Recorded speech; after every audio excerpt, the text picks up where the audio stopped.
शुरू करते हैं आज का क्लास। हम लोग इसमें देखेंगे आज की क्लास में कि मेमोरी के टाइप कितने होते हैं, और आइए देखते हैं।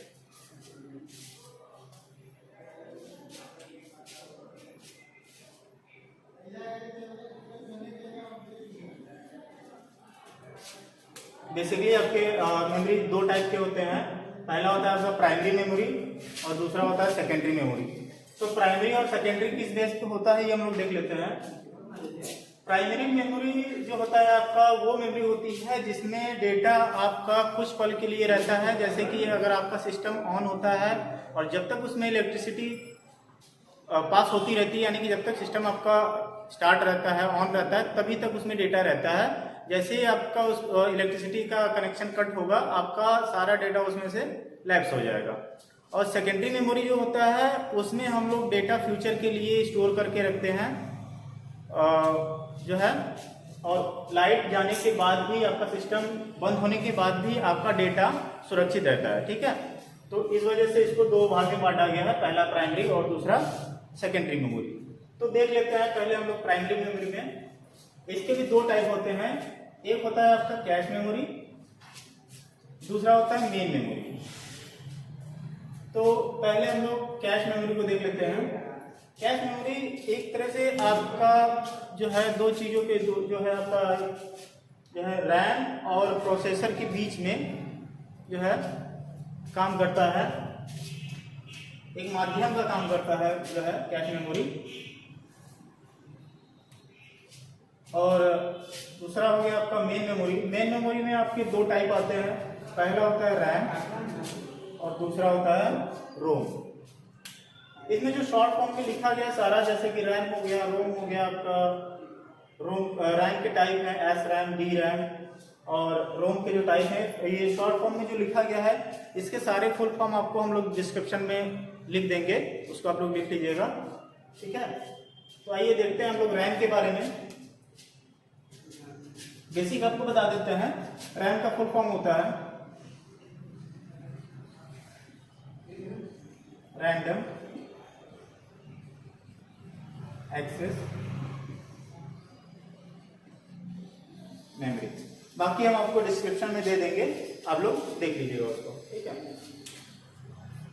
तो जैसा कि हमने बताया कि प्राइमरी मेमोरी क्या होता है, वो मेमोरी होती है जिसमें डेटा आपका कुछ पल के लिए स्टोर होता है। ठीक है, तो रैम भी वही है एक आपका। अब इसमें इसके दो टाइप हैं, पहला है आपका एस रैम, दूसरा है डी रैम। ठीक है, और तीसरा आपका है एस डी रैम। ठीक, तो एस रैम का फुल फॉर्म होता है स्टैटिक रैंडम एक्सेस मेमोरी। ठीक है, और डी रैम का आपका फुल फॉर्म होता है डायनेमिक रैंडम एक्सेस मेमोरी। ठीक है, इसका पूरा नाम आप लोग याद रखिएगा, क्योंकि एग्जाम में कभी कभी आपके लिए पूछ देता है।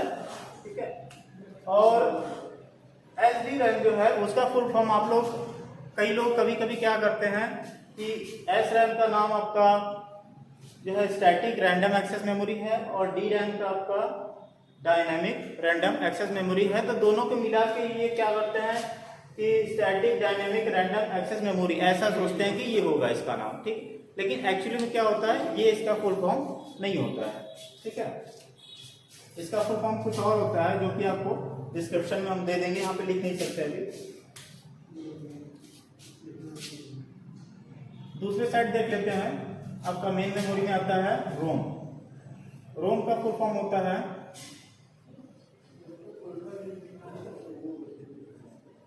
रीड ओनली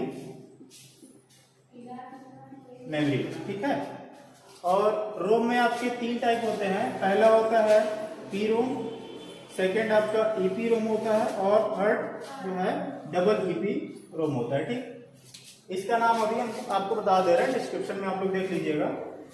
पी रोम का होता है programmable read only memory, EPROM का आपका होता है erasable programmable read only memory. ठीक है, ईपी रोम जो है, पी रोम के बाद जो ईपी रोम का जो है जो बनाया गया इसको, इसका फायदा क्या है कि फर्स्ट टाइम आपको रोम जो है कोई भी प्रोग्राम उस पर कोडिंग करके दिया गया है, अगर आप चाहते हैं कि जो उस पर कोडिंग है या जो प्रोग्राम उस पर किया गया है, ठीक है, उसको हम लोग इरेज कर सकें, तो उसके लिए सेकंड जो है टाइप का वो जो है रोम का आविष्कार किया गया, ईपीरोम। ठीक, और थर्ड आपका देख लेते हैं हम लोग डबल ईपीरोम। इसका फुल क्या होता है? Electrical erasable programmable read only memory. ठीक, तो अब ये दोनों जो है इरेज हो सकते हैं डेटा। तो इसमें अंतर क्या है? पहले ईपीरोम में देख लेते हैं। इसको इरेज करने का टेक्निक जो था वो आपका अल्ट्रा वायलेट रेज से डेटा को या प्रोग्राम को इरेज करते थे।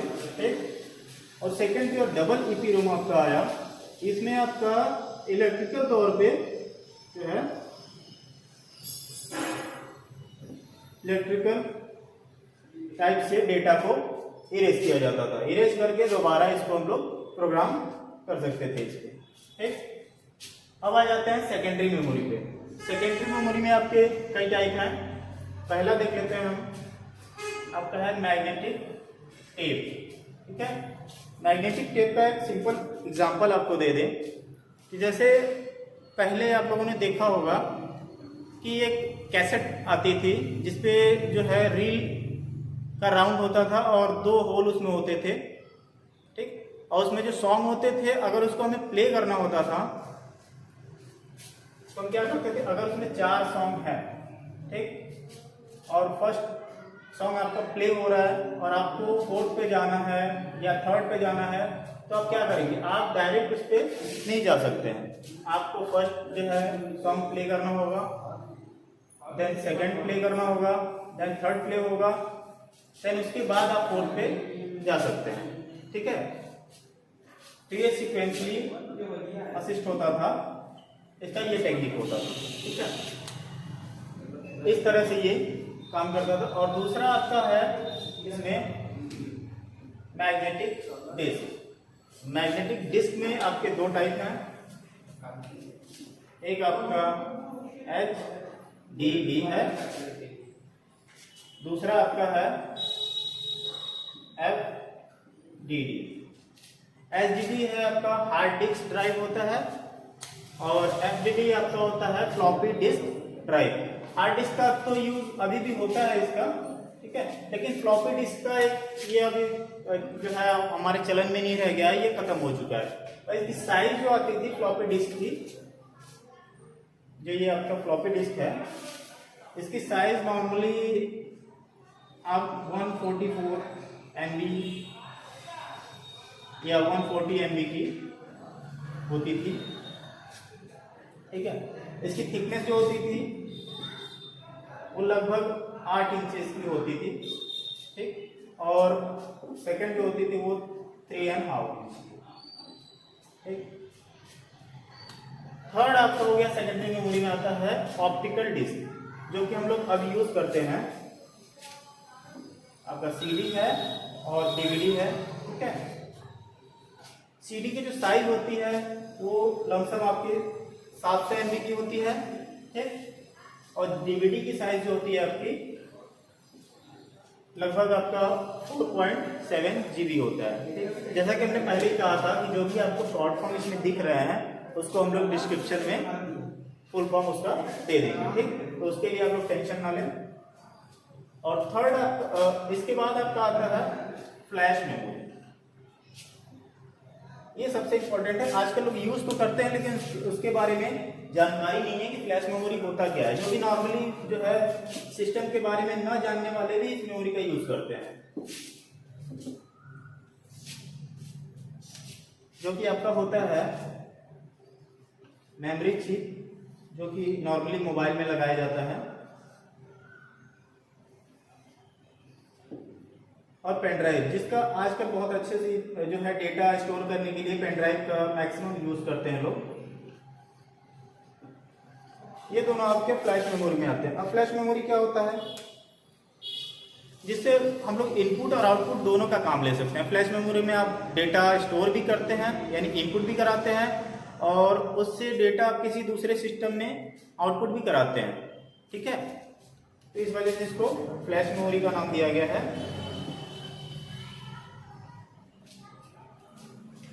इसके बाद हम लोग इसमें पढ़ेंगे, अभी तो हमने पढ़ा मेमोरी का टाइप क्या होता है, ठीक है।